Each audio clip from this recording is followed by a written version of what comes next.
What is going on, everyone? This is Mike Singer from Blue and Gold with this week's Mike Goolsby show. Let's bring him in. Mr. Goolsby, how are you doing this week, man? I'm good. I'm doing really good, Michael. Good to see you.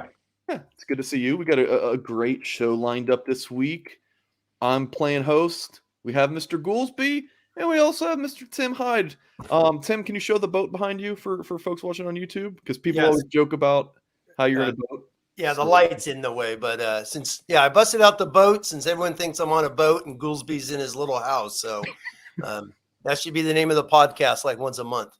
There you go. All right. Well, cool. Well, yeah, we're going to talk all things Notre Dame 41, Syracuse 24. Appreciate all you folks watching live with us, watching back, listening via podcast. However you're listening or however you're watching, I'll always appreciate that. Obviously, a lot to discuss with this game, and then looking ahead to the Clemson matchup. So yeah, it's a perfect time to have Tim and Goolsby on the show. So yeah, hit the thumbs up, subscribe to our channel. Of course, if you have not done so yet, if you have anything you want these two guys to answer, please do drop a super chat right away. And if you want even more Notre Dame football coverage, head over to blueandgold.com. It's just $10 for a new subscription through the start of next football season. So it is Mike Goolsby's show, so we will go to him first. Mike, what are your thoughts about this win for the Irish? It's nice to. I think we tend to talk so much or lead in with offense. Quarterback play probably has largely to do with that, but it's nice to get back to Tim having an identity. It's like Yes. this is who we wanted to be, but then we kind of changed our mind. We sort of F around. We mix in some things, but yeah, it's nice to just get back to our bread and butter, the meat and potatoes, and pounding the ball. Anytime you've got a problem in life, gentlemen, I've been told, I had a boss that told me this once, Rich Oberbeck, good man. He's like, anytime there's a problem, it's either A, a misunderstanding, B, there's a direct issue, or C, you can find a workaround. And it's like, Drew Pine's a problem, or hopefully we don't spend a ton of time talking about this. I think Tim and I think alike here, but Drew Pine's a problem in terms of offensive execution, the limitations that he brings. So the workaround is just hammer the ball. And I think that's, again, going back to week 1 against Ohio State, first half against Ohio State, that was the identity that we wanted to brand ourselves with. And it's come and gone. It hasn't been a consistent identity on the offensive side of the ball. I still believe that Audric Estime is a star in the making. It's nice to see him not be relegated to the doghouse and just play a little bit of bully ball. So not the most exciting games to watch, but it's reliable, and you can sleep at night knowing that we can at least do this. And the preseason forecast, Tim, was one of the strongest units, if not the strongest unit on the team, was going to be our offensive line. You got 2 potential first rounders on the edges. You've got a veteran in the middle there, and we leaned on them. And there's nothing wrong with that. So that's my takeaway. Tim, do you remember how to speak, sir? No, I'm on the Mike Goolsby show. I was letting him Dude, flow Tim, there. yeah. So Yeah, Tim knows how I do it. I stop talking, then I forget something else. So yeah, man. But that's my thoughts. Hey. It's a nice, and it's like, here I go again. See, Tim's right. But it's a nice road win. I think, Tim, when we beat BYU, were they not ranked 16th in the country? 16th. I think Clemson's 16 this coming week, so that'll be a good indicator for Notre Dame. Yeah. No, So no. it's I wish they were, but it's Exactly. another, Vegas was kind of a road win, sort of a neutral site, but we weren't in Notre Dame Stadium. So we knocked off 2 ranked opponents this year. We'll see what Syracuse looks like on the back half of their season, if they were deserving of a top 20 ranking. But it's nice to get a win. It's hard Tim, it's hard to not just immediately jump into talking Clemson, right? Yeah. But that was just my takeaway. It's nice to get back to an identity, and Coach Reese kind of getting out of his own way, and calling plays and just doing what we do well. No, on my way over here, first thing I thought about was the Lenzi against Stanford. Catch that and multiple others. The multiple touchdowns taken off, missed or taken off the board in Stanford on one drive alone after the blocked punt where they had to settle for a field goal. I wrote down November to remember. How many times have you heard that in college football? November to remember. This is where you're at, and Notre Dame is 1 or 2 plays away from being 7-1, which is just maddening to constantly keep thinking about that. But they're 5-3. They've beaten 2 really good football teams. Yeah, I know BYU's turned into a mess, but at the time, ranked 16th, playing good competitive football. And obviously, Syracuse is a good football team. They got some dudes all over the place. They have that one tight end hybrid wide receiver tight end guy that Notre Dame couldn't match up with anywhere half the time. So he was a dude. And November to remember. That's what I kept thinking about driving here. Just the missed opportunities that Notre Dame and how close this team is. But at the same time, I'm a big Parcells fan, and you are who you are. This team is 5-3. They're 5-3 because they've had 4 games with 50% or less passing. 4 games, or excuse me, 5. I don't know. They were barely above 50 against Ohio State. Then you have Marshall, and obviously the last 3 games of Drew Pine.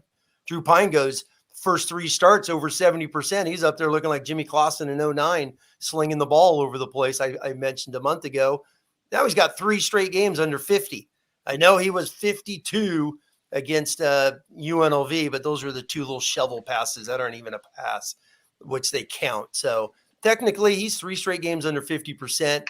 Going into Clemson, hey, I'm a big believer. You could run the ball all you want, but there's a time in each and every single football game, no matter what level you're at, you have to throw the ball somewhere to win a game and to make a big play. And what's Notre Dame going to do in the next 6 days? That's going to be a big question next Saturday night. If I may, before Goolsby speaks, I would like to address Drew Pine because I got a lot of YouTube comments and tweets in these past few days about Mr. Well, you Pine. did it to yourself, Mike. You did it to yourself. Listen. A few weeks ago, I saw CJ Carr play, Notre Dame's quarterback commit 24 cycle. He stunk. He stunk that day. But my opinion didn't change of him because I know who he is. Just quit shaking your beautiful head, okay? Hey, read this. What's the name of the show, Mike? Hold on. It's gone. I removed it. It doesn't say anything. So, Mike, again, CJ Carr stunk, right? And without even you telling me, I know that you mean statistically he stunk, yes? Yes. Okay. But he still looked the part, yes? May I finish? Yes, you may. I'm going to make a graphic says the Mike Singer Show real quick. Listen. Mr. Pine. It was bad, and that's all I really have to say. He's not a good quarterback. I'm coming back on that. I'm off that bandwagon. What's most frustrating to me is you've seen the flashes of good, but he's just been so darn inconsistent, and his decision making has been extremely questionable. If you're going to be this limited athlete and limited thrower of the football, you have to be excellent at everything else, and he's just not right now. No, just real quick, tail in between my legs. No, I'll go. The first thing I keep thinking about in that game was, this one of the scan offensive plays. They only ran 10, by the way. So before people lose their mind on the scan, they only ran 10. All passes, by the way, Tim. I think they were all passes, by the way. Yeah. But go ahead. I think I tried to the lion's share. 2 runs, which the runs kicked off 7-10 yards on a couple. But most of them are passes because they were just hammering the ball, and then it was 3rd down. They see something they want to do, and the checks, by the way, Tommy Reese did scan in. Were like, dudes were open. How do you not hit them? The one is Lorenzo Styles. How do you bounce a screen pass to him? The dude's wide open. Alt, Patterson, Zeke, those dudes are all getting out there on a wave. and they bounce past the ball to Lorenzo Styles, and he my God, it's a 10-yard pass for crying out loud. So, which is the most maddening thing thinking about Pine, because he threw a rope to Mayer right before halftime, 41 yards. I went back, charted where he threw it and where Mayer caught it, 41 yards. So it's like he can't do it, or is it after he throws that far, he's just so exhausted he can't throw that far for the next hour? Well, I think, Tim, I want to get into this a little bit because, you're a coach, right? So, Yeah. But going back to that toss to Mayer, beautiful play, slides in the pocket. Yep. But if it's to Mayer, he has that level of comfort. Yes. And it's easier for him, but to pull the trigger and distribute the ball elsewhere, it just doesn't come naturally to him. But like, Tim, if you put your coach hat on, what is it with Pine? So forget all the physical limitations. Like, what's going on in Drew Pine's head going into this Clemson game, kind of rewinding the past 3 games? Where's he at mentally, do you figure, from your coaching experience? I was actually rewatching the game this morning, taking some notes, and one of the things I wrote down was just his face, right? His mannerism. He looks like he has no clue, or he's frightened. It's no confidence. It always seems like when he goes to the sideline, you don't see him talk to a lot of people for whatever reason. They showed that quite a bit in the Syracuse game. Him just walking around, just shaking his head, frustrated. Didn't know what to do. There's one really bad play. It may have been that right after the Styles, skip pass on the screen. And poor Lorenzo, it's like, dude, just get me the darn football. But and Freeman put his arm around him, but Freeman was just felt like he wanted to just squeeze his helmet off. And I dude, are you serious? And Freeman was, trying to bite his tongue, like, all right, hang in there. And I don't know. It is interesting. I've noticed that where his mannerisms, his body language, the confidence, me personally, I think ever since Tyler Horka put he tweeted out before the Stanford game, sorry, Tyler, if you're watching, but he was like, oh, Pine's got the mojo tonight. He's doing the Conor McGregor strut. That was before Stanford. So ever since then, Horka needs to go back on his Twitter timeline, delete that thing, because it's floating out there. Because ever since then, he has not had no strut. There's dudes open. It has just been absolutely frustrating to watch, because you see a couple of those passes to Goolsby were right on the money, but then Mayer has to catch a pass. Luckily, he's sitting down on the one which he's sitting down and he catches it. The ball was so low. Luckily, Mayer got rerouted, fell down and caught it. But no, I don't know. Yeah, the passes to two of Goolsby's catches. Frankly, I don't remember the third, but they're both comebacks, right? It was like a 10-yard comeback. Yes. Mike Singer, one was a deep crosser. special. I think deep crosser, and then they hit him on the comeback, which was a great play because they doubled Mayer, who was running a seam route, and they doubled him. Boom, Goolsby's all by himself. It was awesome. So I think, I said it on last week's show that we, the Notre Dame fan base, analysts I guess ourselves, we were maybe sold a bill of goods in terms of what Drew Pine is as a player, because all you heard about was his confidence and his bravado and his swagger and all that. And it's sort of gone. So is that and I said this about the Ohio State game, we came in confident and physical and loud and brash. And then we went into halftime, and to me, we came out a different team. So it's and I was we seem like a bunch of fake tough guys. So if your quarterback, the man at the helm, is, full of false confidence, that ain't a good look. No. Because that's we've never heard anything about his arm strength, his release, his touch on the ball, his athleticism. All of the things that were touted about Drew were, again, his intangibles. There was nothing really tangible. But so you see the result of not having physical ability. I mean, he's if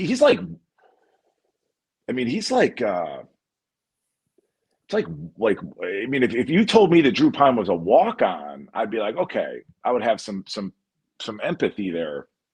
But this is a scholarship kid that was recruited, and it's just not there. But it's funny when you were talking about going back and be oh, we could be 7-1, and I can't help it. Forgive me, but I cannot.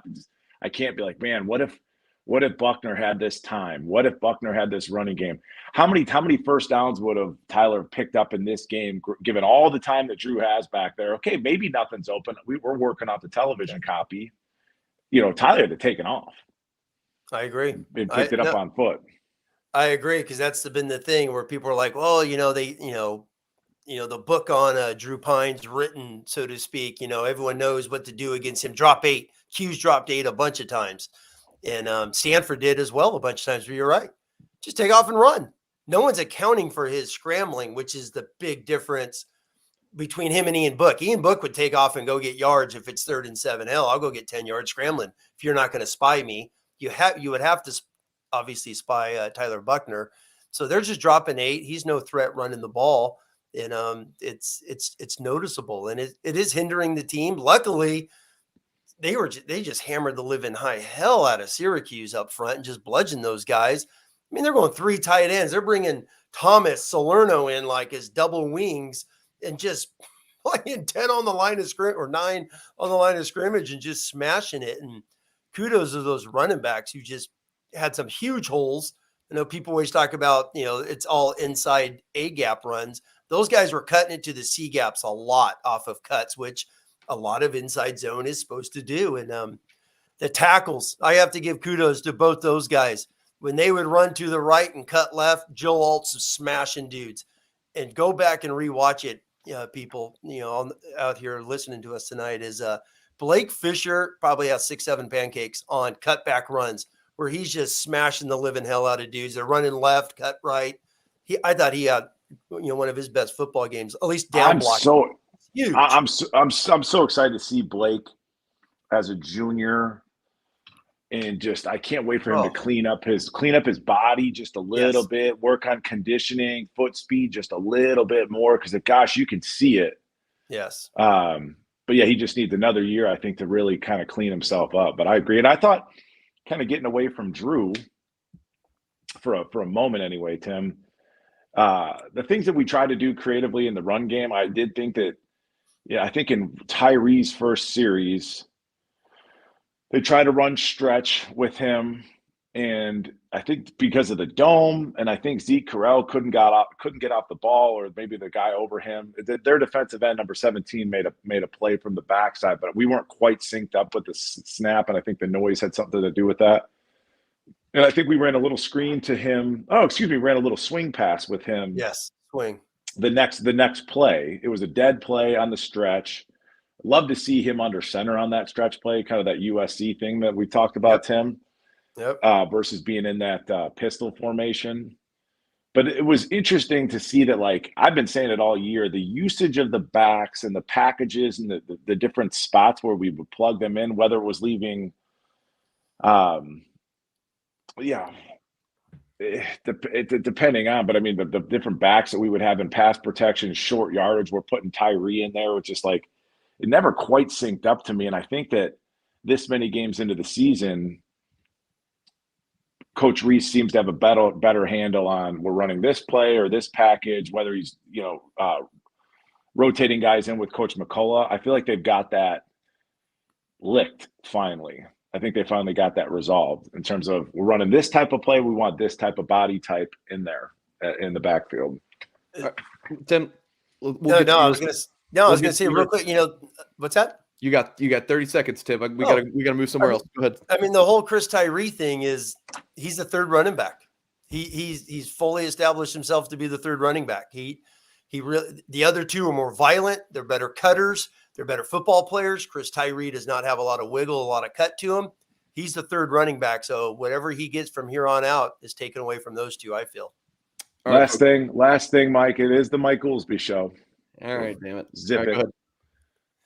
As a coach, Tim, I do not understand how Tyree being 190 pounds or whatever he is. I mean, he looks like he's 180 pounds. Remember that pick I sent you of all the running backs in the group? Yes. And folks, wait till you see Jadarian Price next year.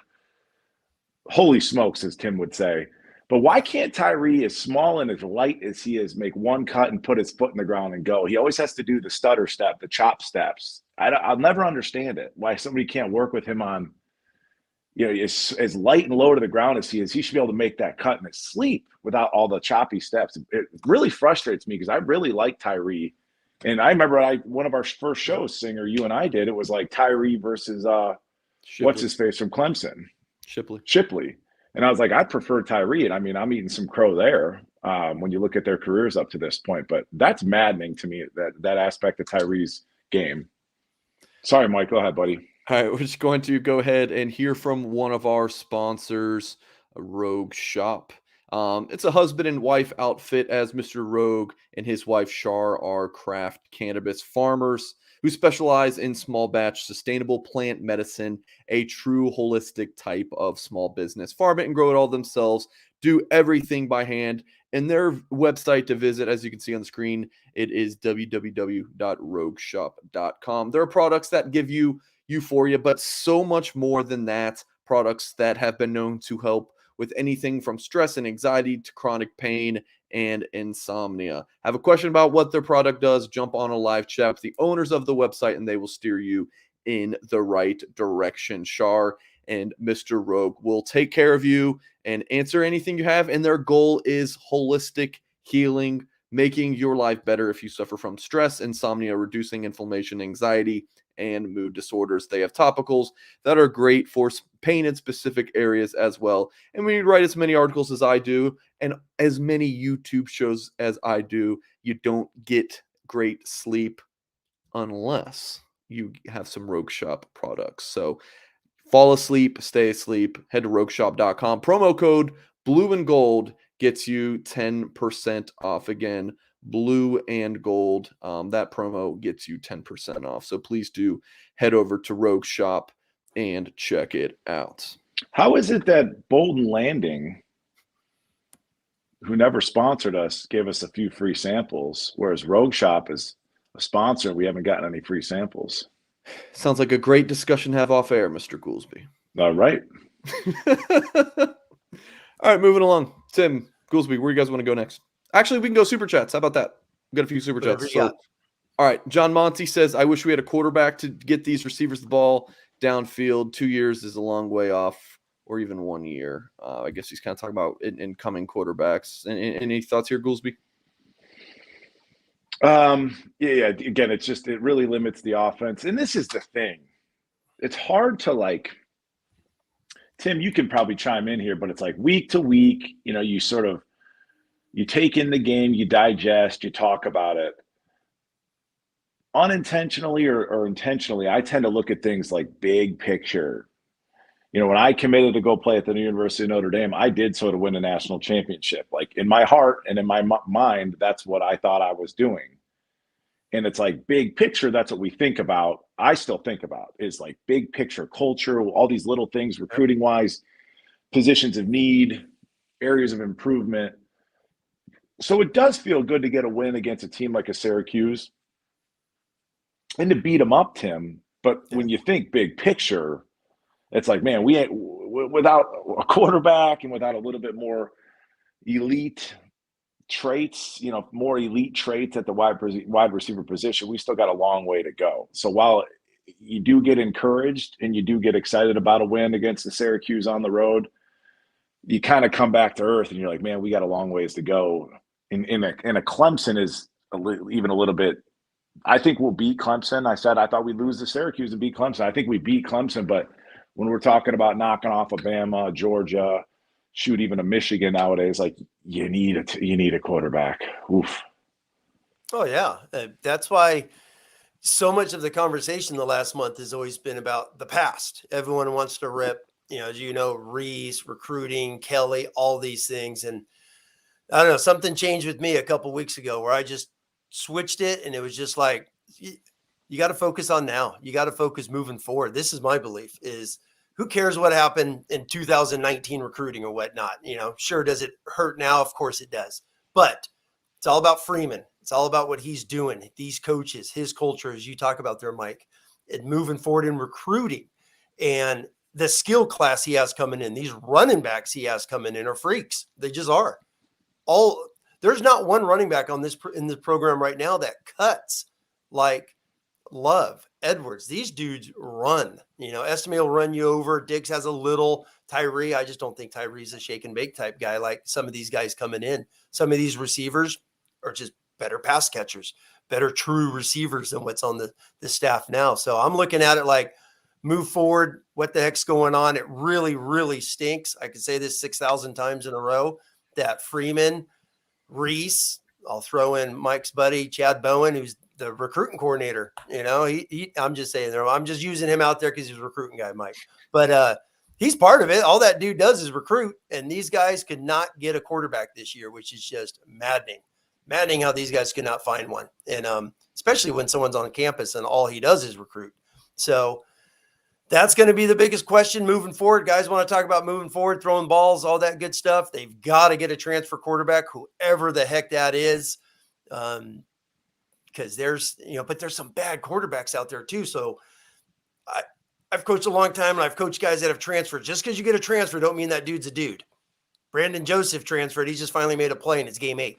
So just because you get a transfer does not mean they are elite dudes. And I think sometimes we just assume a transfer is going to be a star. And we'll see. Notre Dame needs a quarterback. Notre Dame needs a quarterback.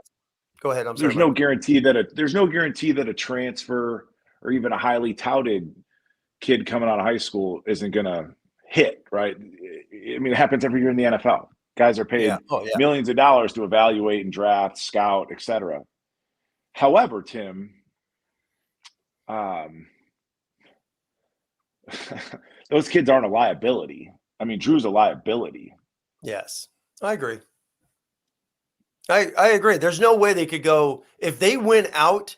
I don't see Drew Pine completing 72% of his passes these next 4 games. If he does and something just clicked and awesome. I don't think that's going to happen. There's 2023. There's no way Drew Pine could be the quarterback next year. There just can't.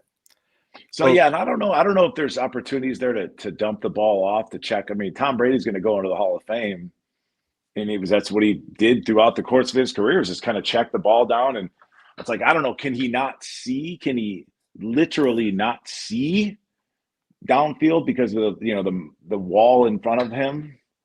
But he does complete some passes. Bizarre. He does complete some passes where you're looking at him and you're like, keep it going. You can do it. And then it just goes boom, downward from there. After you see some beautiful passes, it just flips. And that's the way it's been these last 3 games with him at quarterback. And it's frustrating to watch. And it's hurting it's hurting the team. And now they're getting ready to play the 5th ranked team in the country. Clemson's going to respect 0 pass games. So he's going to have to throw the ball Saturday for them to have a shot. It is nice to see, though, that, like, go ahead, Mike. No, I'm muting Tim so he can't rebuttal. Go ahead, Mike. I was just going to say, like, and Tim, you can recall the 2002 team that I was on. You bring in Coach Willingham, who gets rid of Carlisle Holliday's, God-given. I mean, Carlisle Holiday to this day is top 5, top 10 athlete I've ever been around, just in terms of everything he could do: run, jump, throw, hit a baseball. Coach Willingham takes that away from him. We're going to go West Coast, right? So everything's based off of timing, short passes, whatever. That doesn't suit his strengths. We didn't score a touchdown in 2002. We wound up ranked 4th in the country before we lost to Boston College. But we didn't score a touchdown, Tim, for the first 7 games. Didn't score a touchdown, and we still won because of defense and special teams. So it's really encouraging to see, as our schedule kind of gets turned up here, the level of competition is going to get ratcheted up. It's really, really, really nice to see, and it's been a long time coming, where special teams is 3 games in a row blocking punts. That's wild, and we're starting to turn the ball over on defense. So if there is a glimmer of hope going into a Clemson game, it is that maybe we give our offense another couple possessions. So Drew's good for 1 pick a game at this point. The last 3, 1 tip pass, turnover. So yeah, if we can create a couple ourselves, at least we'll be on the plus side of that, which is reason for hope. All right, folks, fellas, we got 6 super chats queued up. They keep rolling in, so that's what I'm saying. We gotta move this thing along. JP says, okay, guys, your grades for Reese and Pine. Mine are Tommy Reese, B, Pine, C minus. Problem with Clemson is, can you run on them? If not, can Pine win the game? You can go first, Tim. Tim. Sorry. You left them muted. Yeah, I left you muted there, Tim. Go ahead. Start over. It's all good. I have no, people may not like this because it's very unpopular, I'm assuming, but I have no problems with Tommy Reese, what he's called. He's called some dudes that have gotten a lot of open more times than not. He's controlled the tempo. He's controlled the game management in these wins. Even the Stanford game, people won't lose their mind. How many people were open nonstop and didn't make plays? That is the offensive coordinator putting his guys in position to make a play. And the coach can't catch, coach can't block, coach can't do anything. As Mike Goolsby knows better than anyone, the coach, he has to put players in position to make a play. And if you are put in position to make a play and you don't make a play, that is on the player. So drop balls, wide open post routes that go 10 yards over his head, that's not on Tommy Reese. And as far as Pine goes, yeah, he's won some games. So C minus. What the heck? I'll go with JP. C minus, a frustrating C minus. How's that? I would go. Nice. Tim, you and I are very much simpatico in terms of our feelings on Coach Reese. I think he took a lot of arrows early in the season, and I was like, I don't know, man. I don't think he's calling that bad of a game. Yeah. I think I heard it somewhere like prior to this Syracuse game, he had missed 5 touchdown passes that would be touchdown passes. We just couldn't connect. Yep. And, in college football, football nowadays, it's all about splash plays. So if he's teeing it up and for whatever reason, the receiver, the quarterback, you can't connect, that's not on Coach Reese. So I'd give Coach Reese probably a B+. And you go back, we look at the entirety of the season, you're breaking in a brand new quarterback. The interior offensive line is leaky throughout the first half of the season.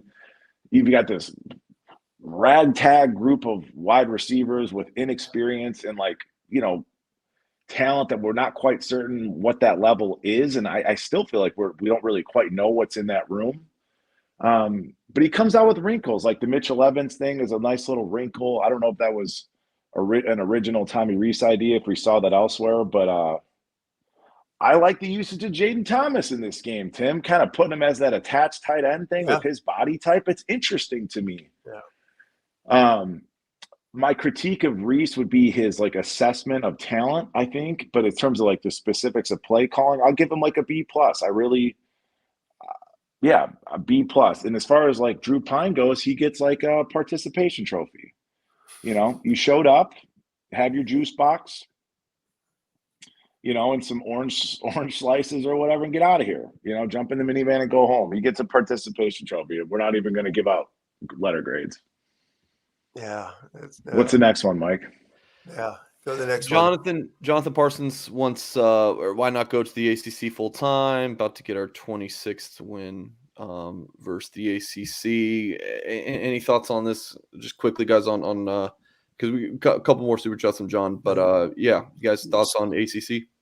Stay independent as long as you can. That's the way I like it. Sit and wait. I think the way this is shaping up, you're going to have 2 or 3 mega conferences. With our national draw, our national audience, our national brand, we're still going to be the belle of the ball in a lot of ways. So I'm with Tim. Sit and wait. Yeah, they're going to be playing real quick. No, I was going to say they're going to be playing an SEC team coming up, starting with A&M. Then it's Arkansas. Then it's Bama. Then it's Florida. They're going to start getting an SEC. SC's on the schedule every year. I was reading just a couple of weeks ago in the Detroit News Press that Notre Dame, Michigan are working on a long-term contract coming up here. So hopefully that's true. Where they're going to play early in the season like the old days, play game 1 or 2 and get after it. So Notre Dame's going to be fine. They don't need the ACC. Yeah, we don't need their officials either, right, Tim? Oh, my Lord. You mentioned Texas A&M, and I have to bring this up, Mike, and Mike, maybe you could add something to this. And, Mike, maybe we'll go a little bit long tonight. I know you're busy, but no, Texas A&M, this whole thing, kids smoking dope in the locker room. Kids are getting kicked off the team. You heard this? No. Yeah, that's the A&M thing. Those it's all. Oh, yeah, I suspended. that lauded all over recruiting class, Mike, like half of the class is gone because the kids are just running amok. It's absurd. And then you saw what happened in that tunnel for the Michigan game. I presume you've seen these Michigan players getting jumped. And I tweeted about that at GCA football. Find me on Twitter. But Mel Tucker needs to lose his job with no buyout. And I was just watching that, and I was like, man, for whatever reason, dude, like, I'm proud to have played at Notre Dame, and like, I'm proud of our culture. I'm proud of our graduation rate. Like, when you see all this bullshit going on in all these other programs, it's like it should make us proud to be a Notre Dame fan, because we still compete, we still win games, and like, you don't have to worry about stuff like that, So I just want to sprinkle that in, because that's just beyond, man, what's going on at some of these other programs. All right, another one here from John. It says, also, what were your thoughts on the linebacker scheme this week? Didn't feel like I saw as many cross stunts in the A gaps, and with that, thought they played a lot better in their gaps. So, Mr. Goolsby, what do you guys say about here? And then we'll go to Tim. He said he didn't see as many cross dogs. It's like they might not have been crossing, but they were still bringing them. I mean, I thought that to myself when I'm watching Tim. Yep. The consistency at which we blitz our inside linebackers, I've never seen anything like it. No, I've never seen anything like it. But yeah, maybe this week there was like 20% left. I will say Syracuse's first touchdown, and I've been complaining about this since last year with Drew White and these guys, like, hold your damn water. If you are coming on a blitz, stop telegraphing it. Like, do you not have a sense for their cadence where you can hit this thing on the run? We're down there in the near red zone. I forget what linebackers were in the game. They gave it away. And then the quarterback checks one-on-one fade route to their stud wide receiver. And it was like, We did it to ourselves. Coach or their quarterback sees the blitz coming. Hey, hold up. I got time. Check. One-on-one coverage. We run into the pass pro. It's brutal. And it's stuff like that, Tim, where it's like you can see the I guess, the ebbs and flows, the ebbs and flows, the ups and downs, but maybe some steady improvement. But we still do some boneheaded stuff, and makes you want to pull your hair out. What do you got to say, Tim? Linebacker play. Oh, man. Yeah. I was looking at my notebook, and about half of the defensive calls, I just got MW next to it, meaning Mike will blitz. They're going all over the place. And one that comes to mind, Mike will blitz it. Number 9, Adamiola, is playing the wide side end. He takes the swing back. There's no contain because they're going up the gut. The 3-tech stays inside, doesn't get outside on his rush. Quarterback runs down the field, boom, chucks it deep on a big pass. He had all day to throw on that one. There's no contain. No, Mike will blitzes are consistent, nonstop, especially in Syracuse. Even Freeman talked about it in his post-game press conference, where he even had to tell Al Golden, hey, we need to chill on some of these blitzes because they were just going haywire. And one of them, poor Morrison, when he gave up that first touchdown, Freeman talked about they screwed up. They told him to press Bell on the goal line. Why would you press Bell? They brought everybody up the middle, and that guy just catches in, ties the game at 7-7. So, no, those dudes blitz. I just looked at one of my notes. Cauley, B-gap, Gadsden over the middle, wide open there in the fourth quarter. So they blitzed a ton against Syracuse. And the other thing, last note on the linebacker blitzing and the frequency of which we do so. I played that position, and like, if there's no element of surprise to a blitz, if you can't like time it up, it's really tough. So I'm not being critical of like, JD or Kali or Marist for not getting home, because it's like, if there's a 320-pound guard waiting on me, dude, I'm not Von Miller. Like, it's hard to throw a pass rush move in that condensed of a space. It's like it's either going to work or it's not. So, which leads me to believe that either those kids don't have instincts to fill Tim, so we have to send them, or I don't know. I don't quite have the explanation. It's this year.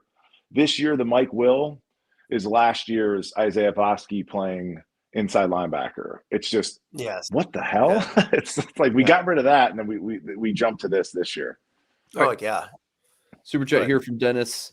I'm not 100% sure the wording here, but Can you rate the receiver? He's saying, can you assess the wide receiver play until you actually have a legitimate quarterback? I got you, Dennis. And what do you think? You can kind of go back to me, Mike. It goes back to that eyeball test. Like I can see Tobias Merriweather get into his route, and it's like, man, dude covers a lot of ground and very few steps. Yes. Like I saw Deion Colsey, double catch a pretty routine comeback route, where he's fighting the ball. So like those are things that I could use to kind of assess. But I said this last episode, Tim, the level of engagement and want to, in like, level of compete at this wide receiver position. If we're only going to throw the ball to Michael Mayer, it's difficult to ask an 18, 19-year-old kid to be consistent with his level of play and level of compete. And now you sprinkle in the fact that we're going to hammer the ball 40 times a game, that level of compete and the level of engagement, one would assume would continue to slough off. So it's really difficult to gauge ability when maybe they're not entirely dialed in. No, I agree. And that's been some of the thing where you've seen Lindsey frustrated. He's frustrated. I mean, that guy should have 6 touchdowns this year. I mean, he's been open so much, balls overthrown all the time. Seriously, poor guy. Comes back for his 5th year and he can't get one break. Marshall wide open, overthrows it. It seems like every game. Styles, the same thing. Perfect screen pass setup. The whole line's out there to go knock the heck out of people, and the ball skips to him. Luckily, Tobias is so young, so he's not really frustrated because Lorenzo obviously played a ton last year. It was nice to see Styles come in because I guess Lindsey was sick during the week, so he only played a little, and they just played him special teams because he didn't practice. So they went with the bigger guys out there, so to speak. So it was nice to see him engage. The Tobias one, man, he's right there. It's like, come down with that ball, right? Just come down with that one right there on that end zone. But you're right. The engagement. It was an underthrown ball, Yes. but he probably should have caught it. Oh, it's right there. Exactly. With his height, real quick on Tobias, man. When he runs, he looks like he runs a 5.2 40. And like you're saying, Mike, because he's so long. I mean, he does not look like, man, he covers 20 yards in 3 steps because he's just long and just galloping down there. And he got down the field so fast. The first guy that I ever paid attention to like that, and I'm not at all comparing Tobias to Randy Moss, but like if you watch Randy Moss come off the ball when the ball snapped, I mean, he goes 5 yards in 2 steps, and then beyond that, it's 5 yards every like step and a half because he's 6'4" and is built like he is. So yeah, and he's got some bounce. I mean, I think Deion Colsey's a real stiff kid. I think he's stiff. He doesn't seem like he's got a lot of bend to him. A lot of Mike Singer, kind of DNA and Deion Colsey.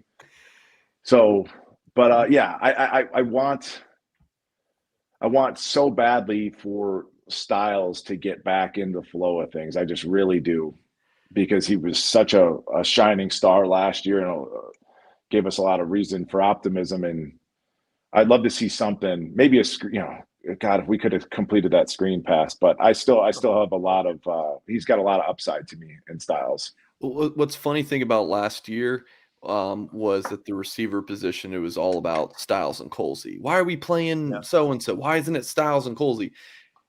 Now it's Merriweather. And so I just think it's funny that it's always the freshmen and never the sophomores. But yeah, I do think it's nice that Colsey guy went from playing nothing to 30 snaps and catching some 3 first down passes on 3 targets. Big. So that was big. Yeah, like.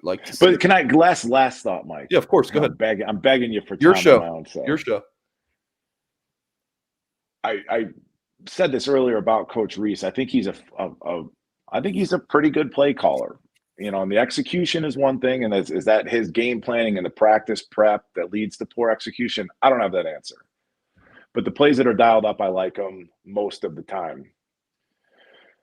I do have a critique of the recruiting and his ability to assess what kids are good at. When you look at Colsey, it's like, okay, he's going to be this type of guy. He's a comeback guy. He's a Mike Singer, He's a 6-yard, 8-yard, 10-yard comeback guy. Jaden Thomas isn't a go get it deep guy. maybe he's a crosser. Maybe he's like a poor man's Deebo Samuel type thing, kind of a physical kid. Yeah. So I just feel like, and I would even say that with the running back group, where like we're taking square pegs and we're trying to put them in round holes, whether it be a lot of different offensive skill positions, either in the backfield or at the wide receiver position. So I think he deserves a little bit of criticism there to be like, you've got kids doing specific roles where that's not where they're best suited. And it's obvious to somebody like me, but maybe it takes him, 7 games into the season to figure some of this stuff out. All right. Hey, Goolsby, real quick, Singer. Goolsby, how about Tobias and Maurice Stovall? Same speed? I think, and I love Mosto. Yeah. He's a fun teammate. I think Tobias is a little bouncier and significantly twitchier than Mosto was. Gotcha. But Mosto was a big kid. Big dude. Big dude. Yeah. Okay. All right. I'm knocking these two guys off the screen.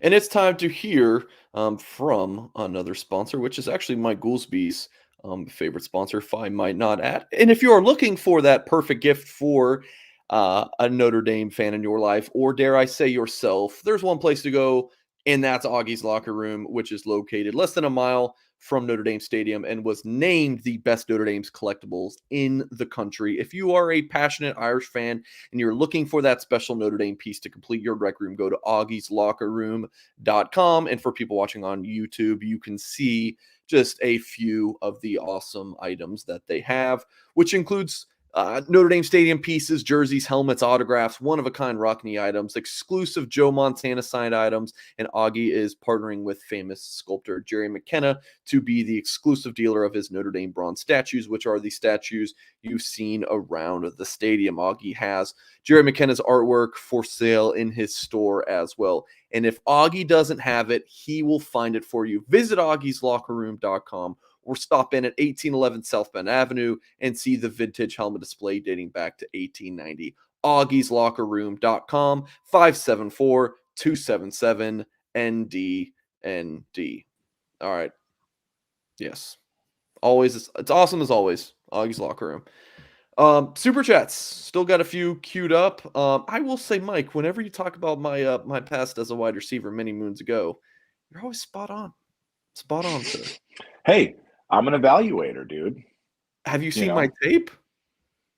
No, but I could just picture it. Yeah, well, you are correct. Well, you got it. I could have sworn you've studied it just based on how you're talking about it. Susan says Freeman was very animated on the sidelines. Does this silence the critique that he is unemotional / lost? Mr. Goolsby? Susan always asks very poignant questions. So I appreciate that. Does the silence the critique that he... So I played for a stoic coach and Coach Willingham. Tim, you probably remember that. Oh, yeah. This was by far the most animated that I'd seen Freeman. I think when offense was rolling through, refs allowed Syracuse to sub in and sub out, Coach Freeman was yelling so much that he actually lost his gum. And I like it. And that's just kind of like him sort of evolving as a coach, but I absolutely like it. I mean, football is football. I think recruits like it. I think he's still kind of finding his way. I think that Notre Dame is so PG. I think that Notre Dame is so PG, Tim, that Freeman was like extra. He was G-rated, in terms of the way his handling with the media and his approach and press conference and stuff like that. He was almost kind. He was like almost kind in his approach. And I think as he's sort of sowing his oats and kind of getting his footing here, he can be a little bit more expressive in his own way. And I'm here for it. I'm absolutely here for it. And I think that the team responds. I think that recruits respond. As long as he can find a measure of consistency, Tim, and you understand how important that is as a coach, he can't run hot and cold. I mean, he can have, there can be some waves to it, but there can't be extreme. So as he, kind of defines what his characteristics are going to be as a leader and as a coach, but a little bit of piss and vinegar, I'm here for it, man. Yeah, I agree. I mean, Coach Holtz always used to talk about is don't flinch, don't flinch, don't react to something where the kids are going to see you, the players are going to see you, and have that little lull, or we don't trust our coach, or not we don't trust him, but coach sees something bad, so I'm going to react off of that. So Holtz used to talk about that all the time. But in that instance where he got hyped up, yeah, he didn't think there was Syracuse's running guys off there, but the ref, Freeman broke it down after the game. Freeman's like, the ref said you had a couple players run a couple feet on the field, so we gave Syracuse the chance to adjust from seeing that from across the field. So yeah, Freeman got hyped up. He's been, it's the face. He's got the facial expressions a lot on TV, but Mike, you're out there playing. You're not looking at your coach half the time if you're the Mike backer filling or the nose guard and stuff like that. You're not caring what your coach says, but you see it. I can't think of one instance that I ever spoke to a head coach during a game ever. No, you're just playing ball. Yeah, you're just playing ball. And even Freeman's on the headset a lot. He's changing a few things. You could see him getting more comfortable probably in his role, which that was the biggest thing as we move forward on the 2023 is it's going to be a heck of a lot different next year than it is this year. It's just it's going to happen. It's called experience. So yeah, and I think too, we talk about him again growing into the role. And I mean, I could say that like as a salesperson. I mean, there's things that I've said and did in sales meetings and pitches and first impressions that I did as a 30-year-old that like I makes my skin crawl to think about doing it now 10 years later. Yeah, as I've gotten better and better and better, right? We've all done that with whatever pursuit we've taken on in life. But I don't think that I think the whirlwind that has been Marcus Freeman's life, like between when he got chose by the team and got hired on as a head coach at Notre Dame football, just the whirlwind that he was in, the recruiting, he's got young kids at home and all that stuff. So it's like, man, when has that poor guy ever had a chance to come up for air and like actually be a coach versus being a figurehead in terms of the media? So it's fun. It's kind of fun to see him really take more ownership and actually be a ball coach more so than a recruiter, a media darling, what have you. So I'm really excited to see how that continues to evolve. That goes back to there's your pick. But that goes back to mute you, Tim. Go ahead, buddy. No, I was going to say Jim Tressel. Those are his. They have weekly conversations with his old ball coach, Coach Jim Tressel. So I think Coach is mentoring him, chatting with him, feeding him information, things how to run a program, and it's that quote I talked about with Singer a week ago, where Tressel, a news outlet asked him what was the first piece of advice you gave Freeman. He said, "It's your team, your name's on it. Who cares who the assistants are? Your name's on it. Run the program your way." So Freeman needs to learn how to do that, and slowly going to be doing it. And the perfect guy, the whole reason why, this also don't forget is he was hired. The biggest example, Jack Swarbrick used was Dabo Sweeney. So he really loved that Dabo Sweeney influence, that type of coach that Sweeney was as an assistant, gave him the job at Clemson. And Jack talked about that when he hired Freeman. So he's going to get firsthand look at Mr. Dabo on Saturday. So that's going to be fun. Yeah, I did want to show you guys were talking about that picture for YouTube audience. I mean, Audric Estime is that's just a different animal, but look at Jadarian Price's arms. I mean, the dude is look at him next to Logan Diggs. I mean, well, I think that's, to be fair, I think that's Logan Diggs coming off of that, shoulder surgery and all that. Okay. Yeah. Whereas Price can only use the, but Tim, he's just cranking dips. That's true. Tim, I've heard you say it before, like Love, like that's an SEC running back. Oh yeah. Like, so somebody like Prince Kali, that's an all SEC linebacker. Yes. I was watching the game with my folks, and there was a play where Kali was walking off the field, and I paused like that. Look at that kid.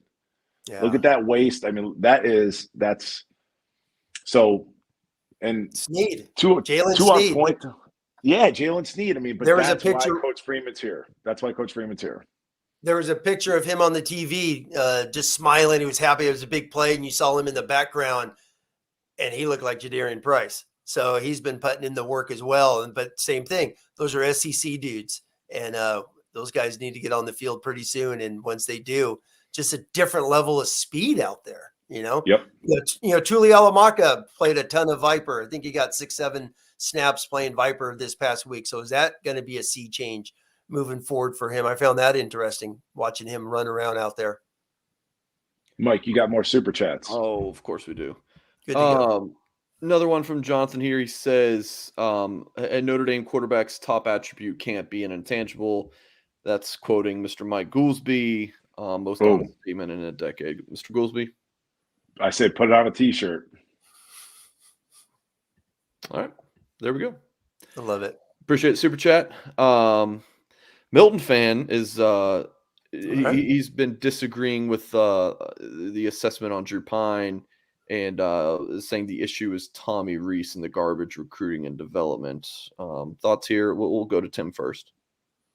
Yeah, I mean, where the RPOs, they threw a handful last week. You got to remember, each and every single game is a different game unto itself. So they probably didn't need them against Syracuse. Syracuse got better DBs than some of those other guys and whatnot. And they run the 3-3 stack. 3 safeties were deep a bunch, dropping and fitting in there where they're like, we're just going to smash the ball against the 3-3. And that's what they did. As far as, some of the calls from Cal, UNC's DBs played 10 yards off, so you could do whatever the heck you wanted. They didn't have any clue to motions. That's why Logan Diggs was catching wheel routes uncovered.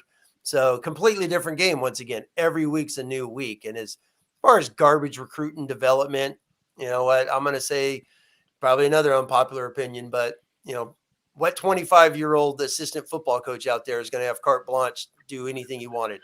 So if people really thought Tommy Rees could do whatever the heck he wanted when he's 25 years old under Brian Kelly, then go for it. It fits your narrative. I don't think it was. Is it development, recruiting? Once again, as I said 40 minutes ago here, I'm looking at Rees moving forward. If he's going to be here next year, if he goes pro, whatever it is. If Rees is here next year, I'm looking at him moving forward because I'm going to judge him on recruiting, on what he does with Freeman, not Brian Kelly, because what elite 5-star national ranked quarterback wants to come play for Brian Kelly? It's like, be honest, people. Be honest. It was Justin Fields, Lawrence, you name them. I mean, do those guys want to come play at Notre Dame for Brian Kelly? That's the way I look at it. They got the quarterbacks they did. Buckner was national top 100. Phil Jurkovec was a national top 100 quarterback. They got him. They got a couple in, and around him, they did not. I think Tim, you bring up some good points, and I think it's a fair question, and that's what makes this fun, is the opinion. I think like RPO. Okay, so you saw more RPO with Tyler because Tyler can physically do it. He presents a threat. That being said, we did RPO with Cone last year, which was strange because there's no real threat for Cone to pull it down and take off. I don't know what you really do with Drew. I mean, there was a lot of Tyler was great at the quick game. He can get that ball out. I don't think Drew can do that. I don't think that Drew can sit out there. I was watching the Rams game earlier. I mean, Matt Stafford made a throw getting hit in the face. Like, Drew don't have talent like that, arm talent. We go back to Tyler's very first play of this season. He gets hit in the mouth and completes a pass to Lorenzo Styles. Drew can't do that. So Coach Rees is limited in terms of what he can do offensively at that quarterback position. I don't think he can run those quick bubble screens like the way you'd want with Drew at quarterback.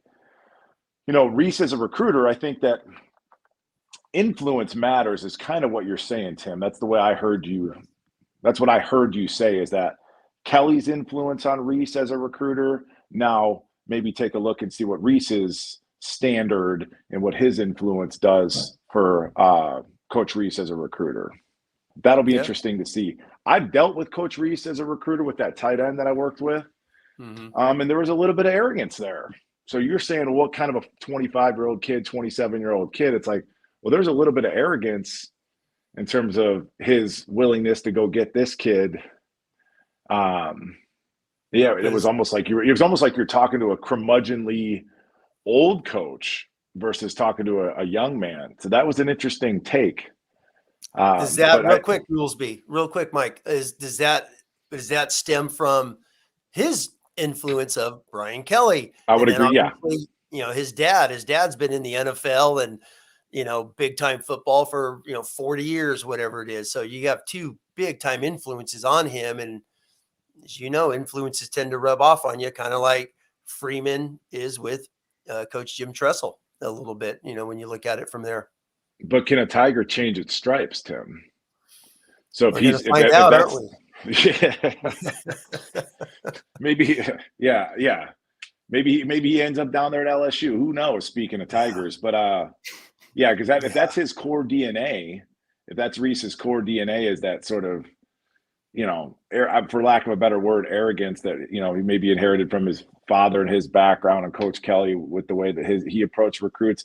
I don't know if there's going to be room for that on Freeman's staff in terms of the energy that he's bringing to the recruiting trail. Go ahead, Tim. No, I was going to say, Singer could talk about this, but and this is why I'm using the Reese with Freeman analogy. I don't care what he did, a couple of years ago or whatnot.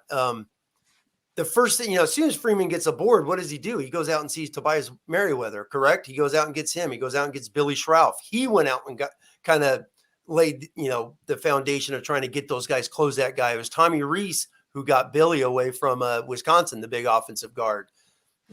When Mike writes an article with the skill guys, at least, Reese is always involved. You always kind of see his name communicating with people of that nature. And even Tommy has talked about the influence Marcus Freeman has when Marcus got hired. Is like, well, all of a sudden us in the offensive room, this guy over here on the, as the new DC's cranking out phone calls and working his tail off. We got to up our game. Tommy talked about that a year ago. So I think we see that with this 2023 class, how this coaching staff and these guys are working under Marcus Freeman way differently than Brian Kelly. Well, save for a quarterback though.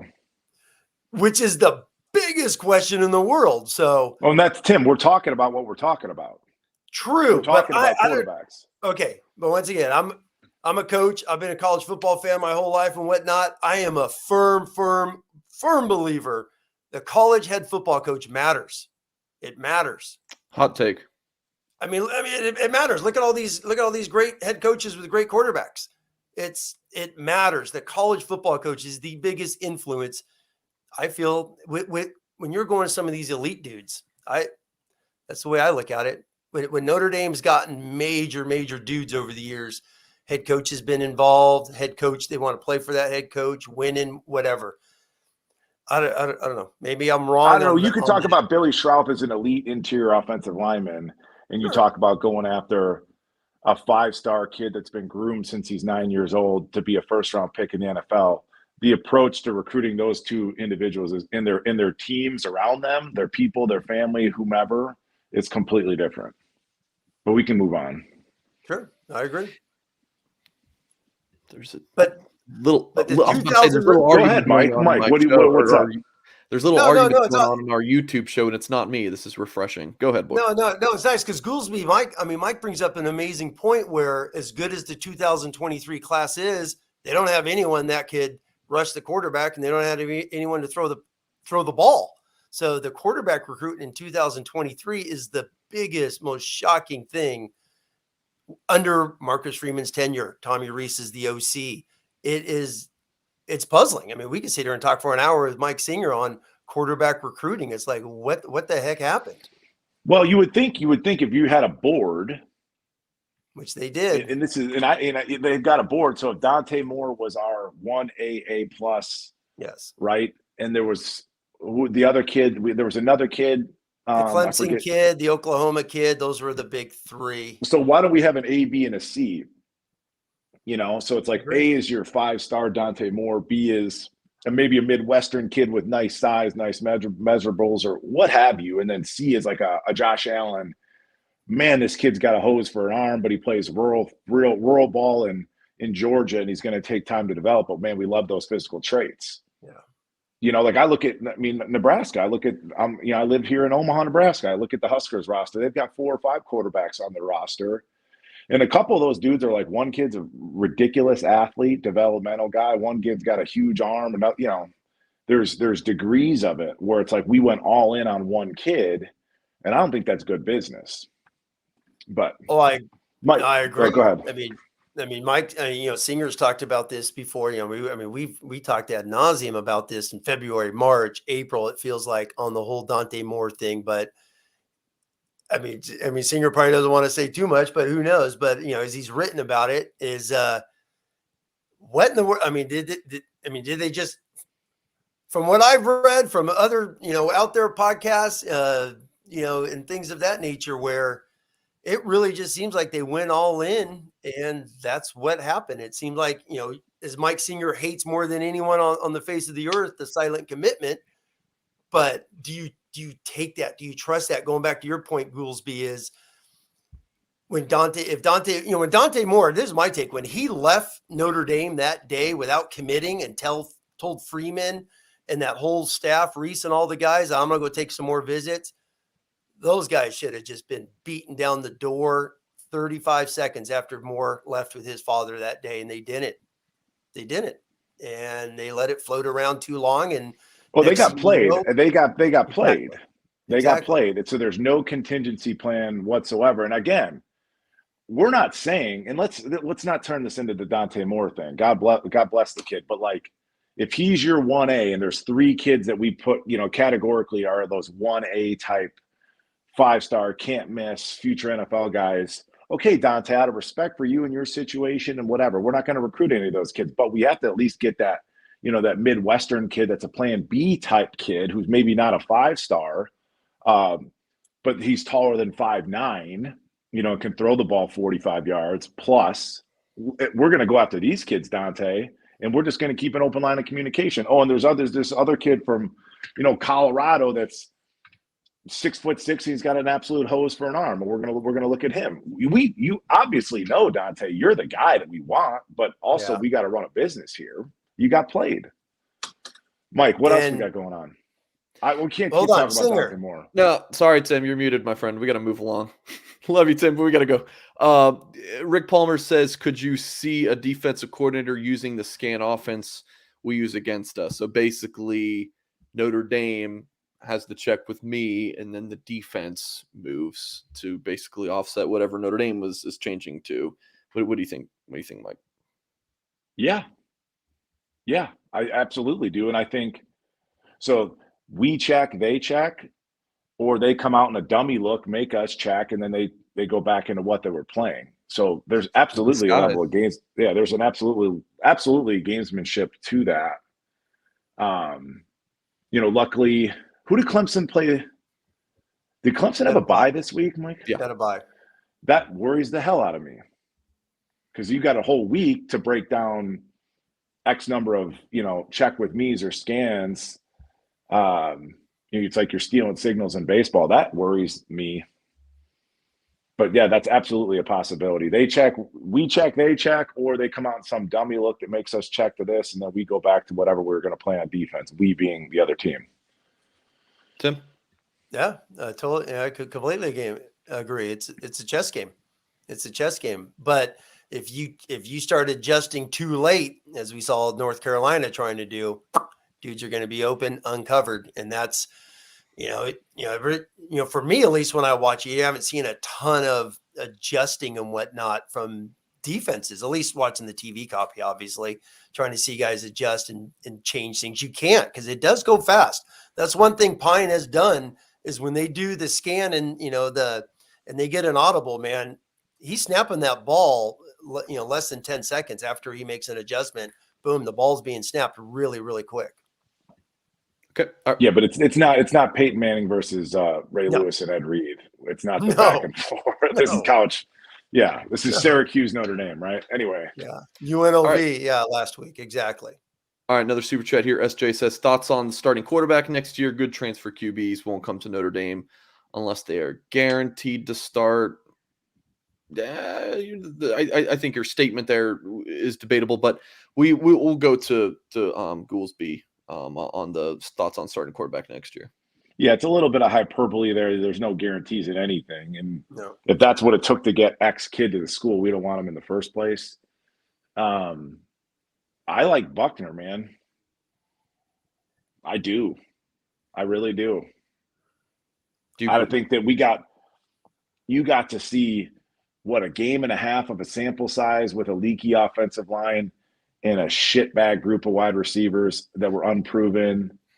And he starts at the Horseshoe on the road, primetime night game. I'm telling you, I just think I'm just a big Tyler Buchner fan. And he's the most exciting quarterback that in a long time for me personally. So, yeah, Tyler's our starter next year, unquestionably. He was our starter this year. Do you bring in a transfer? Would you want to bring in a transfer to bolster the room, like a grad 1 year rental? I would think for depth purposes, you almost have to. And then let me put this thought together. So like a Josh McCown, who's been in the NFL for 18, 20 years at whatever, Chase Daniels, like you have him in that room not to be a starter. So it's like, why couldn't you get some senior guy like a Jack Cohn that understands the game or whatever? And it's like, dude, you're going to come in here, you're going to get a grad degree from Notre Dame, and you're here to sort of mentor and mold and be another coach in that room for Tyler Buchner. Not every single transfer quarterback is going to need to start and try and make it to the NFL. Does that make sense? Just don't know who wants to do that. I don't know. I'm sure I would assume there's guys out there to be like, yeah, I'd love to get a graduate degree, tap into that Notre Dame network, and maybe a guy that wants to get into coaching. I don't know, but just we need to stop thinking about every single transfer needs to come in and be a bona fide starter. Maybe they could be there as a depth / support role. Yeah, I don't know why so many other schools can get quarterbacks that come in and then they don't start. Like, it doesn't need to be a guaranteed starting situation. It happens at other schools. Why not Notre Dame? Yeah, Tim? No, I agree. I mean, they definitely need a quarterback. They definitely have to go get a transfer. If that's a Jack Cohn with Rose Bowl game experience, who's coming in to be, and he earns the starting spot, great. If they get a Jack Cohn part 2 who comes in and Buchner beats him out, great. They definitely need one because, the elephant in the room is Tyler Buchner staying healthy. If Buchner could stay healthy, he could run, he could throw, he could do some things. I truly believe that. When I went back and watched the games, he threw some beautiful throws. He could run like crazy. If you drop 8, as we talked earlier, drop 8 against him, he's going to just scramble. There's certain things you can't do against, Buchner that you do all day against Pine. So you have to respect the run game. You have to. So 2 more thoughts. I love Tyler being up there in the coach's booth. What an interesting, added phase to his development that other quarterbacks will never get to. And I'll say enjoy. He's hurt, but I wonder what that's doing for his overall maturation process. Being in a room with Tommy during a game, and then the second note that I wanted to say: if we do in fact get a transfer quarterback, please let it be somebody that has like a tangible, deliverable trait. Because even thinking about Cohn, it was like, oh, he's unshakable and he's such a leader and whatever. And it was like there was no great athlete, no arm strength. It was all about his intangible. So maybe it's somebody in Notre Dame's media department that's putting out this crap. But like, give me somebody that's got an arm, and like that's why he's going to maybe be a starting quarterback for Notre Dame, not he's a quiet leader, this or that, right? Let's just find somebody that's got some physical tools, because Tyler does. Kind of like the Syracuse backup who was Florida signee. I mean, that guy. I mean, that's an SEC quarterback, obviously. He was electric. Yeah, he was an electric little player out there. Yes. Okay. All right. Another super chat here from Dan. Wrong screen. There we go. He says watching Pine throw is like, oh geez. Okay. Ken Angeli. So Dan's super chat here is just the general thought of why not throw Angeli in there.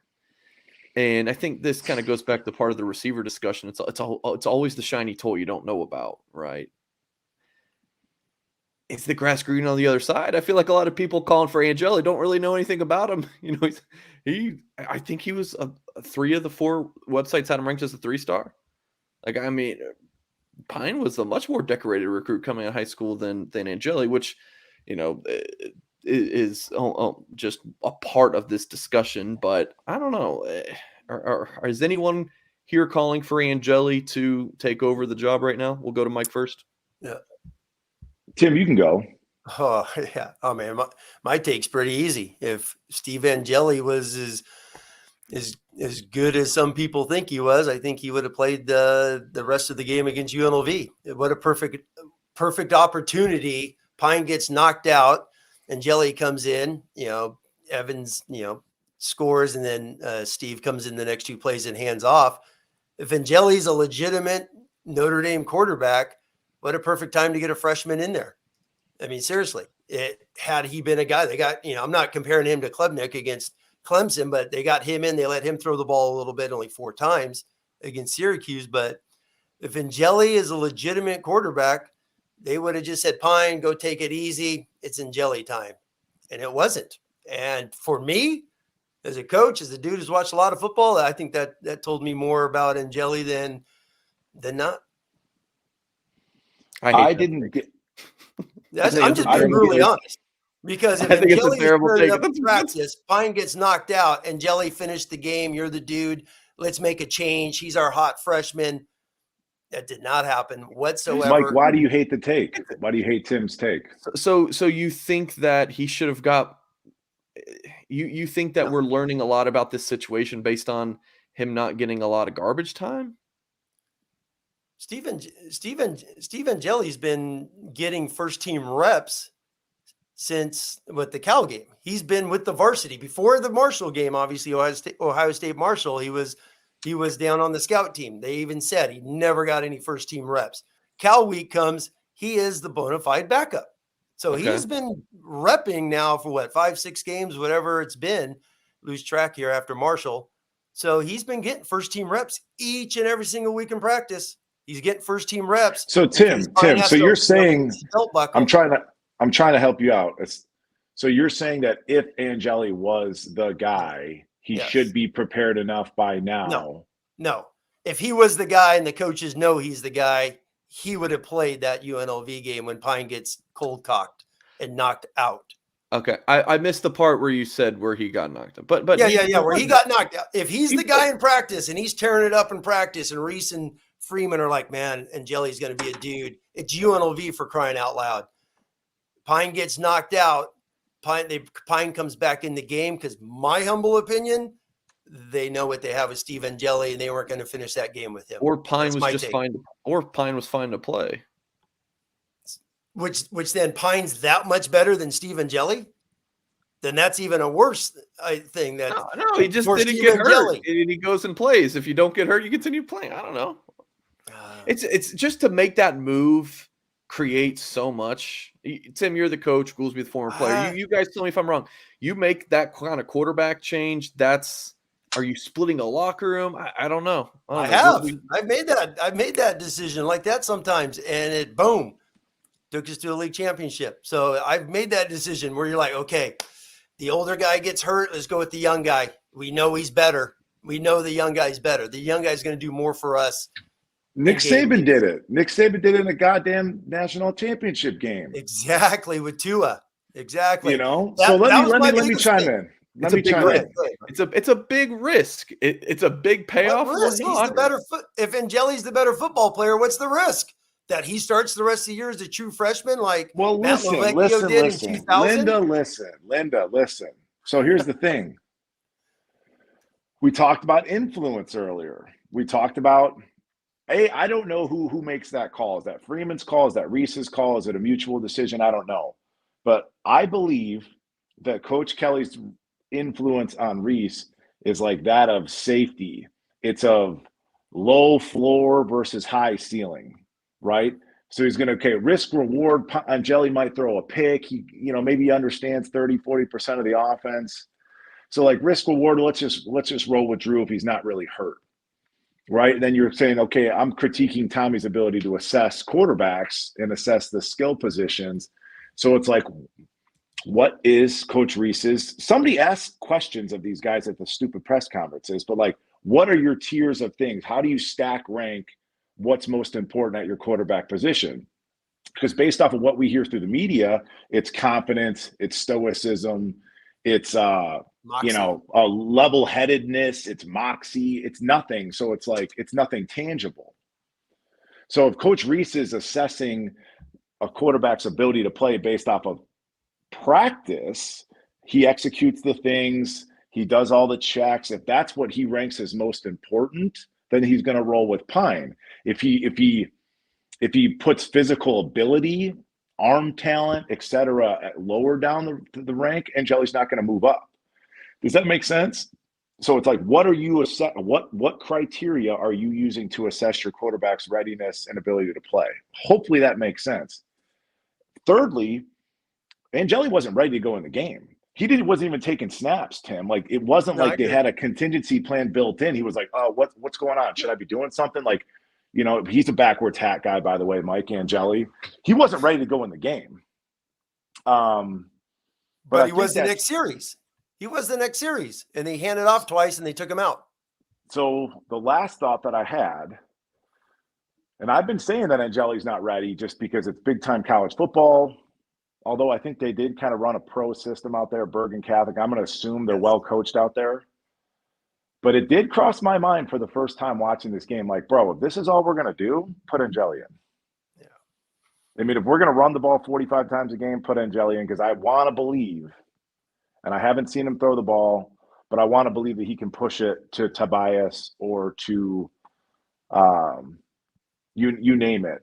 Lindsey, I want to believe that he has a bigger arm than what Drew Pine does. So that's what I would look at it like, upside versus safety. I think all those things have to be taken into consideration, but I think maybe Coach Reese puts more stock in intangible things than physical gifts.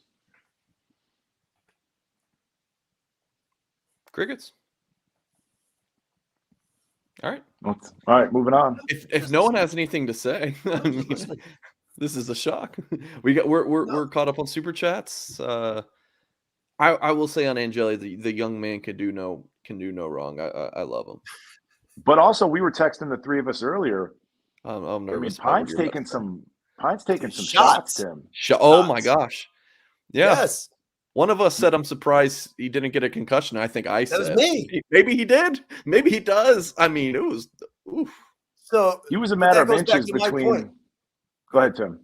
I was going to say, then that goes back to my point. When you got a young freshman and he's good and you're liking what you see, if you like what you see in practice and you have a smidge of an opportunity to get that dude on the field, you're going to get him on the field. They haven't done that. And Pine has got. Tim, let me stop you. So when you said, if you like what you see on the film at practice as a coach, yeah, what's more important, physical ability, ability to whip the ball, he can actually throw it, or checks and reads? What's more important? If for Reese, what's more important is get the damn football to the guy. What quarterback could get the ball to the guy with consistency? That's not over the head. That's not all over the place. That's not a bounce pass on a freaking screen that's going to run for a touchdown.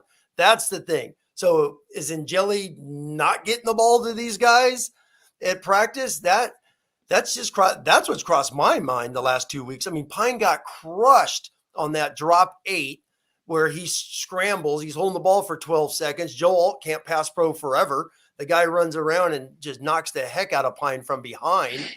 And it's like, dude. He is always rolling out to his left, too. He always goes to his left. It's like, which, by the way, I really hope that sack does not count against Joe Alt, because that is not his fault whatsoever. I don't know how those stupid sack things work. So you just answered the question, Tim. You think that you would probably put physical ability, like the actual – he has a mechanism to actually physically get the ball there. That trumps checks and experience, et cetera.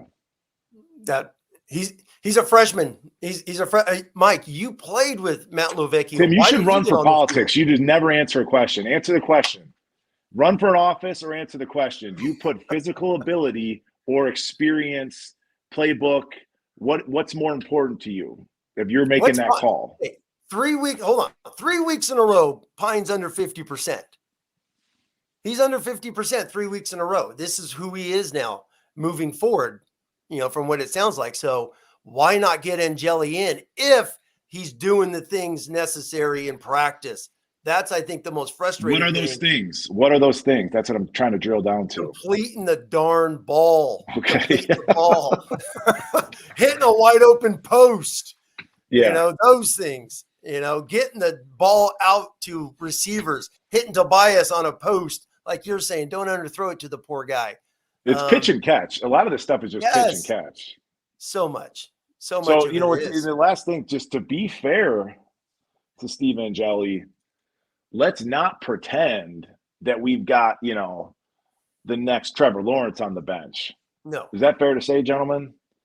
So it's Yes. like maybe Steve's arm isn't markedly better than Drew Pyne's arm. So we're going to take the conservative approach and go with somebody that knows the playbook, knows the checks or whatever. But furthermore, though, boy, are we making an argument to put Angeli in the game? Because if we're going to do this scan bullshit, then why not put Angeli in? You don't have to do anything. Coach is going to tell him what to run. No. And all he's got to go out there and do it. But we might not have a choice. I mean, if Drew keeps taking these hits and he's built like a child, so when a 280-pound kid hits him, it looks like he's getting hit by a train. He's 190 pounds at this point in the season. I love it. Beat Clemson, right? Man, Drew Pyne's good for the podcast, though. There's no two ways about it. That's why I want to see Angeli come in and go 12 for 28 so we could change the subject, right? Oh, gosh. Good times. So, Goolsby, before we head off, you're picking Clemson or ND to beat Clemson, right? And you're going to be there. I'll be at the game. Yeah, I'm glad you mentioned that. I'll be at the game. And if anybody because I'll be there, I'm taking a customer to the game. But if anybody sees me, say what up if you see me at a tailgate or whatever. Say hello. But yeah, I think that it for us to beat Clemson, it's so Notre Dame 2022. It just fits. I think the night game, that was the only other note that I had that I wanted to talk about. I think the night game environment, we had a fun win, a physical win. I could just see it happening, and I think that Clemson's a little bit overrated. They're not the Clemson of old in terms of they don't have a dominant quarterback. He's a little hot and cold. They've got a little bit of turmoil in their quarterback room. But yeah, I think we can win. I think we will win. And then the only other thing that we didn't touch on here, and it's a little bit of a hot button issue, and I've said it, Mike, as long as you've known me, I've sort of griped about the Notre Dame day game experience at Notre Dame Stadium. And there's a lot left to be desired. And that hurts fans' feelings. But as somebody that's played in, a lot of big-time stadiums, it's real.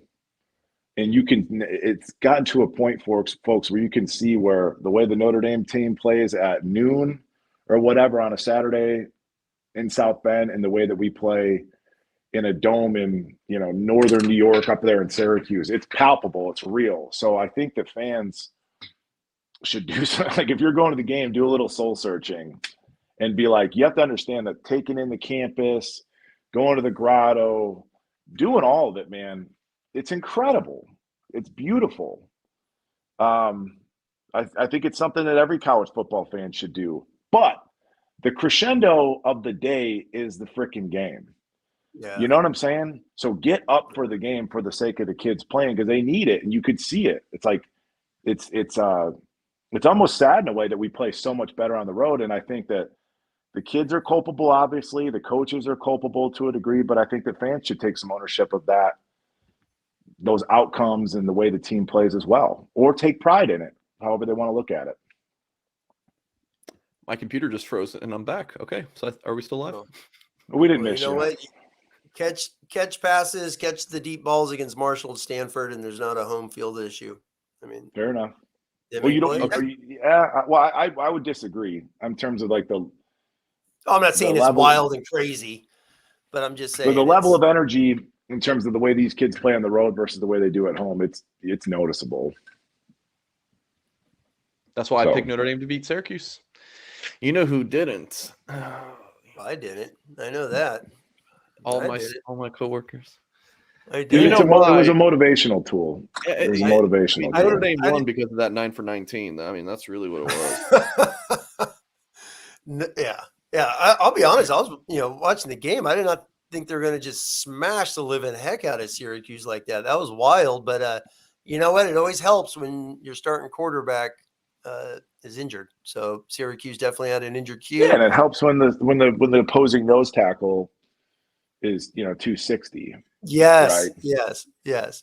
Which, by the way, hey, you Their mentioned nose on the tackle was outside the zone. their nose tackle was like the Drew Pine of nose tackles. Oh man.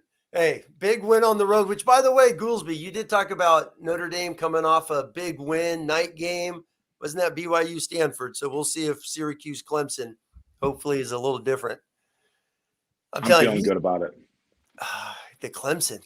This is going to be a monster game. I know everyone keeps saying Clemson's down. I'm a huge Dabo fan. They're 8-0, probably the best D-line in the country, and a tailback he was a dude. It's going to be a heck of a football game. All right. Wrapping it up, Mike. We're done. We are done. How about that? Just a cool hour and a 90 half. minutes. Yeah, that was a good chat. Yeah. Appreciate everybody for joining. Goolsby, any final thoughts? Smash that like button. Smash the like button. Tim, appreciate you joining your first Mike Goolsby show. You got it. Yeah, folks, smash the like button. blueandgold.com. Of course, subscribe to our YouTube channel. Pulling for Browns plus 3.5 tonight. That's what Singer needs, or not needs, because I don't gamble, but appreciate you guys. Hope you enjoyed the show, and we'll catch you next time.